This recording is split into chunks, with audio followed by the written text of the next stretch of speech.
ಅವಧಿ ಮುಗಿಯುವ ಹಂತದಲ್ಲಿರುವಂಥ ಟ್ಯಾಬ್ಲೆಟ್ ವಿತರಣೆ. ಬಾಣಂತಿಯರಿಗೆ ವಿಟಮಿನ್ ಟ್ಯಾಬ್ಲೆಟ್ ಪೂರೈಕೆ. ಅವಧಿ ಮುಗಿಯುವ ಹಂತದಲ್ಲಿರುವಂಥ ಟ್ಯಾಬ್ಲೆಟ್ ವಿತರಣೆ ಮಾಡಲಾಗಿದೆ. ಪ್ರಶ್ನೆ ಮಾಡಿದ್ದಕ್ಕೆ ಟ್ಯಾಬ್ಲೆಟ್ ವಾಪಸ್ ಕಿತ್ತುಕೊಂಡಿದ್ದಾರೆ ಸಿಬ್ಬಂದಿ.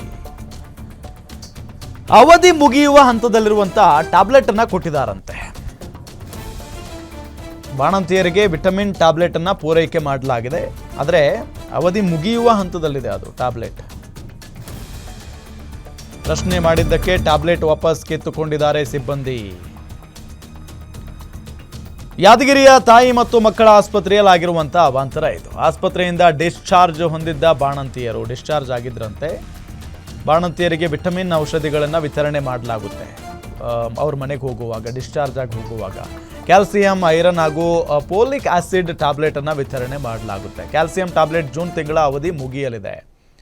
ಈ ತಿಂಗಳಾದರೆ ಅದು ಮುಗಿದು ಹೋಗುತ್ತೆ.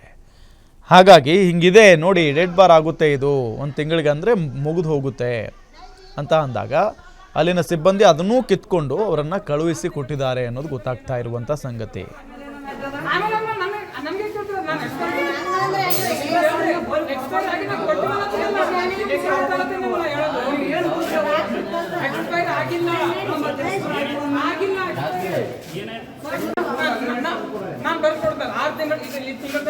ನಾಲ್ಕು ಅಂದ್ರೆ 8 ಜನ, ಅಲ್ಲಿ 8 ಜನ ಇತ್ತು. 8 ಜನಕ್ಕೆ ಮಾತ್ರ ಅದು ಡಿಸ್ಚಾರ್ಜ್ ಆಗ್ಯಾವ.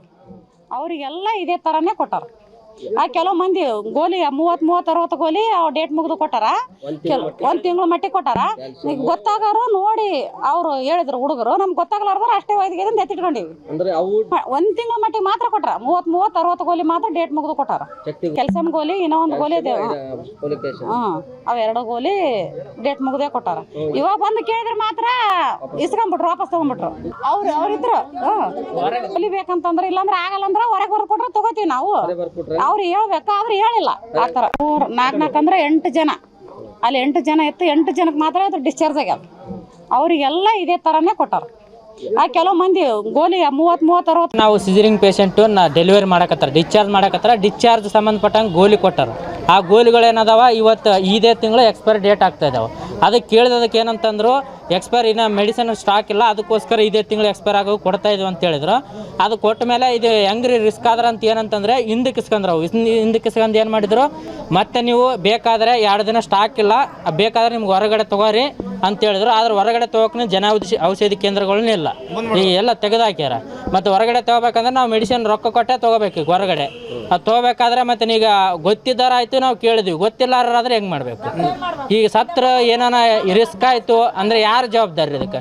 ಅವ್ರೇನಂತ ಹೇಳ್ತಾರೆ, ಯಾವುದೇ ರಿಸ್ಕ್ ಆಗಲ್ಲ, ಈ ತಿಂಗಳು ಮುಗಿತದ ಅಂತ ಹೇಳ್ತಾರೆ. ಬಟ್ 90% ರಿಸ್ಕ್ ಆಗ್ಲಿಕ್ಕೂ 10% ರಿಸ್ಕ್ ಆಗೋ ಸಿಚುವೇಶನ್ ಇತ್ತಪ್ಪ ಅಂದರೆ ಮತ್ತು 10% ಆಗಕ್ಕೆ ಮುಂಚೆಗೆ ಎಚ್ಚರಿಕೆ ತೊಗೋಬೇಕಾ, ಆಗದ ಮೇಲೆ ತೊಗೋಬೇಕು ಎಚ್ಚರಿಕೆ. ವಹಿಸುವುದಕ್ಕೆ ಕೇಂದ್ರನೂ ಇಲ್ಲ, ಇಲ್ಲಿ ಹೊರಗಡೆನೂ ಇಲ್ಲ. ಮತ್ತು ನೀರಿನ ವ್ಯವಸ್ಥೆ ಅಂತ ಅದೇ ಟ್ಯಾಬ್ಲೆಟೇ ಕೊಡಬೇಕು. ಯಾಕಂದ್ರೆ ಇದೇ ತಿಂಗಳ ಲಾಸ್ಟ್ ಡೇಟ್ ಅದ, 2 ತಿಂಗಳು ತಾನು ಮೆಡಿಸಿನೇ ಇಲ್ಲ ಅಂತ 2 ದಿನ ಬಿಟ್ಟು ಕೊಡ್ತೀವಿ ಅಂತ ಹೇಳ್ತಾರೆ.